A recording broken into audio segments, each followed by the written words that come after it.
अभी हमने एरिया और पेरीमीटर ऑफ क्वाड्रिलेटरल कैसे निकलते हैं, कौन कौन से ज्योमेट्री के निकलते हैं, वो फॉर्मूले सब देख लिए। उनके सिर्फ इंपॉर्टेंट पॉइंट्स मैंने आपको कुछ लिखे हैं, उनको थोड़ा समझते हैं। पहला पॉइंट है डायगोनल्स ऑफ, उसमें ABCD मतलब 4 अलग अलग ज्योमेट्री के डायगोनल्स की यहाँ पे बात हो रही है। पहला डायगोनल किसके बारे में बात कर रहा है? पैरेललोग्राम।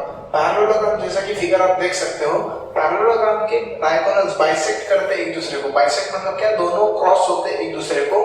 पर और एक इंपॉर्टेंट चीज, जब इंटरसेक्ट करते हैं या बाइसेक्ट करते हैं एक दूसरे को, तो जो दो ट्रायंगल बनेंगे उनका एरिया सेम होगा। ऐसा इस डायगोनल की खासियत होती है। दूसरा रेक्टेंगल। रेक्टेंगल के केस में क्या होता है? अगेन दोनों का लेंथ इक्वल होता है, मोरओवर दोनों एक दूसरे को बाइसेक्ट भी करते हैं। ये डायगोनल ऑफ रेक्टेंगल की बात है। तीसरा डायगोनल्स ऑफ स्क्वायर, ये भी इक्वल होती है और बाइसेक्ट करने के बाद सबका एंगल होता है कितना? 90 डिग्री। ये इसकी खास बात है। चौथा रोम्बस। रोम्बस के केस में डायगोनल्स जो है अनइक्वल होती हैं और उनका बाइसेक्ट होकर एंगल जो है वो 90 डिग्री मेंटेन होता है।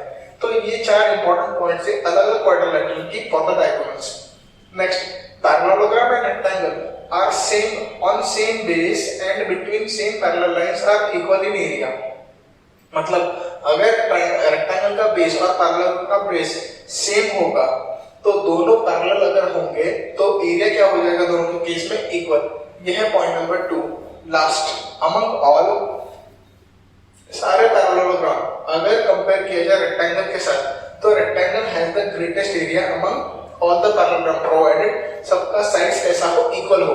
उसके हिसाब से अगर हम देखें तो जितने भी पैरेललोग्राम्स है, homogeneous, non homogeneous, equal, non equal, तो जितने पैरेललोग्राम्स है उसमें सबसे ज्यादा एरिया देने वाला पैरेललोग्राम और कोई नहीं तो रेक्टेंगल है। तो ये थे कुछ important words about the quadrilateral. अब बढ़ते हैं आगे वॉल्यूम की तरफ।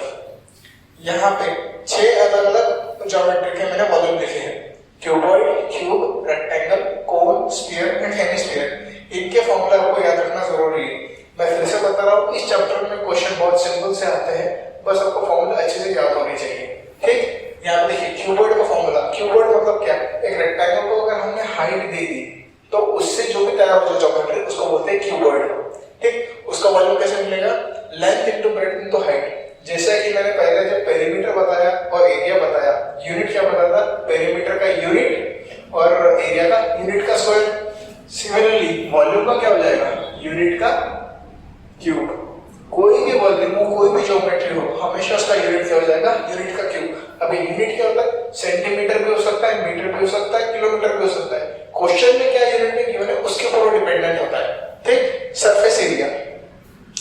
Surface area of cuboid can be calculated by कोई भी एरिया का डबल कर लो। मतलब क्या?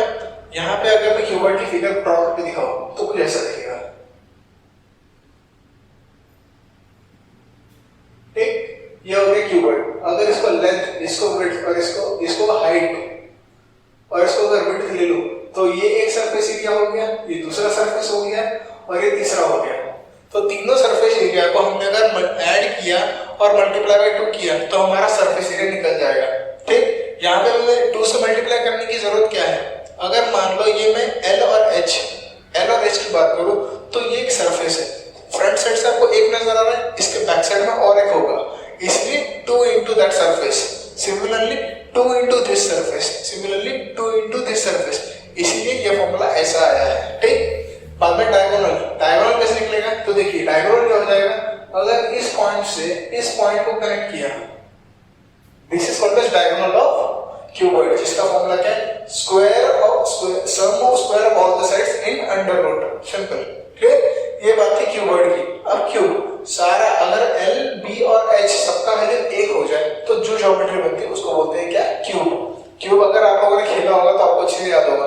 इनफैक्ट अगर आप लूडो खेलते होंगे उसमें डाइस जो होता है वो भी क्यूब शेप का ही होता है। वहां पे वॉल्यूम कैसे निकलेगा? कोई भी साइड का क्यूब कर लो, आपका आंसर निकल जाएगा। Area 6 into a square. अब 6 क्यों किया? क्योंकि हर क्यूब में 6 फेसेस होते हैं, हर एक का सरफेस एरिया सेम है, इसलिए 6 faces into each area is nothing but 6a square. Similarly diagonal is √3a. Cylinder होता क्या है? सिलेंडर ऐसा ज्योमेट्री होता है जिसका टॉप और बेस सर्कुलर होता है और उसकी कुछ हाइट होती है। अभी अगर आप लोगों ने ठीक से सुना होगा, top and bottom are circular in shape, बाकी का जैसा का वैसा। तो यहाँ पे वॉल्यूम क्या हो जाएगा, पाई आर स्क्वायर, कोई भी एक एरिया ले लो, या तो टॉप सर्कल का या बॉटम सर्कल का, into height, that will indicate volume of the cylinder. Curve surface area, अब क्योंकि बेस और टॉप दोनों भी सर्कुलर है, उसका perimeter which is nothing but 2 pi r into h will indicate the surface area, curve surface area of the cylinder.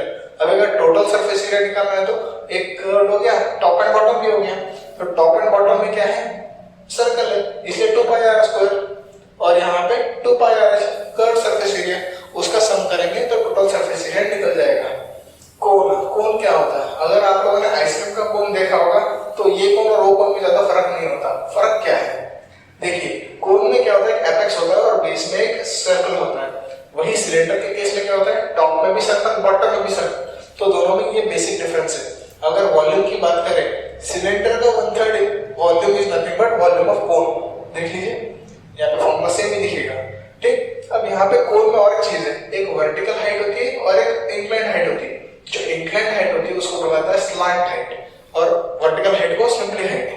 तो यहाँ पे h जो भी इंडिकेट कर रहा है, it is vertical height and l is nothing but slant height. तो slant height के हिसाब से कर्व सरफेस एरिया क्या हो जाएगा, पाई आर एल, और यहाँ पे इसका वॉल्यूम और सरफेस एरिया। बड़ा सिंपल फॉर्मूला है। स्फीयर, स्फीयर क्या होता है, अगर आप लोगों ने टेनिस बॉल या लेदर बॉल या कोई भी बॉल देखा होगा, वो जो होता है उसको बोला जाता है स्फीयर। स्फीयर का वॉल्यूम क्या होता है, 4/3 into pi r cube, surface area 4 into pi r square. Hemisphere मतलब क्या, इसका आधा, इसका आधा या इसका क्वार्टर क्या होता है, इसका आधा। अभी कैसे देखिए, यहाँ पे अगर ध्यान दोगे 4/3 पाई आर क्यूब है, यहाँ पे 2/3 पाई आर क्यूब है, तो इसका हाफ अगर किया, स्फीयर का आधा किया, तो हमारा वॉल्यूम ऑफ हेमिस्फीयर निकल जाएगा। क्लियर। तो ये सब इंपॉर्टेंट फॉर्मूले, इसको अच्छे से याद कर लीजिए, आपकी नोट्स में इसको नोट डाउन कर लीजिए। हम क्वेश्चन की तरफ बढ़ते हैं।